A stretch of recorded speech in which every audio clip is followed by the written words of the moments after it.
C'est aussi pour moi une joie de retrouver Éric, puisque nous avons été au gouvernement, nous avons beaucoup d'histoires communes, et je connais sa détermination et la ligne politique qui est la sienne, et je crois vraiment qu'à l'occasion de ces élections municipales, dans la situation dans laquelle est le pays, on a plutôt intérêt à se rassembler. Vous avez un bilan ici, dans les équipements, dans l'aménagement de la ville, dans le combat que vous faites dans le département aussi pour résister au pouvoir socialiste.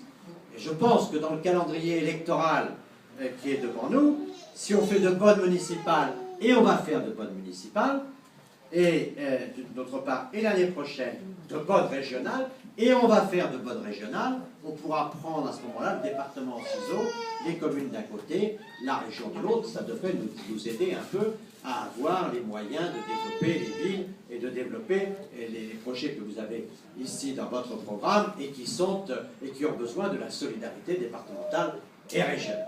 Donc c'est un rendez-vous très important qu'il faut naturellement faire tout son maximum pour que l'unité, rassembler, ne pas attaquer, ouvrir les bras et faire en sorte que même ceux qui ont pu dans le passé trahir ou quitter, ceci, cela, de toute façon, quand on est les plus forts, on voit toujours le plus large. Et on rassemble, et nous, on pense pour ainsi à l'avenir, et c'est comme ça qu'on peut avoir le discours, ce que tu fais, et qui est la bonne attitude. Aujourd'hui, on n'a pas envie de voter pour Hollande, en revanche, on a envie de voter contre le pouvoir socialiste et de leur envoyer un message de sanction.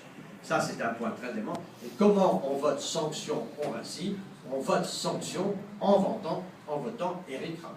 C'est comme ça que le message sera entendu à Paris, parce que c'est lui qui est connu, c'est lui qui a de la notoriété, et tous ceux qui veulent que, on voit bien que ici, dans cette ville, la gauche est en situation de fragilité, c'est lui qui porte ce message, au fond, que le Rincy, comme un grand nombre de communes, ils veulent que ça change parce qu'ils n'en peuvent plus du gouvernement socialiste. Socialiste, c'est bon, mais ça suffit.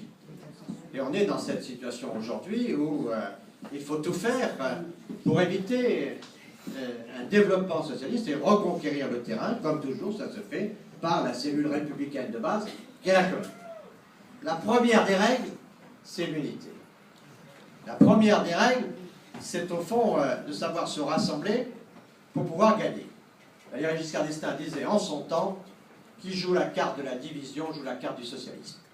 À un moment ou à un autre, tu disais en citant des exemples, la division de la droite débouche sur la victoire des socialistes. Donc c'est le point très important. Ceux qui ne veulent pas les socialistes vont voter évidemment pour le maire sortant, pour Éric, à la fois parce que c'est une liste d'union et parce que, en permanence, le sortant qui a fait ses preuves est celui qui rassemble le cœur du pays, est grave, et qu'il faut travailler sérieusement pour préparer une véritable alternance. Cette alternance, elle commence par les élections municipales. Donc je vous souhaite le bonheur du monde, qui est la victoire de votre démocratie locale et la victoire ici de la liste d'Éric au municipal. Et je vous le souhaite vraiment de tout cœur. Et je crois vraiment que c'est pour le Rincy et pour Éric que l'un et l'autre, vous vous valez bien.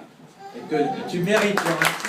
Et le Rincy te mérite. Alors restez unis, pas de querelle, pas d'attaque, oubliez les mauvais coups, oubliez tout ça.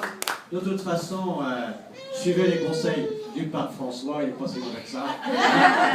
Et dit, un, n'ayez pas peur, et deux, passez votre chemin et laissez tous les querelleurs de côté, rassemblez, rassemblez. Les gens veulent le rassemblement et ça fait partie de votre projet. Merci à tous.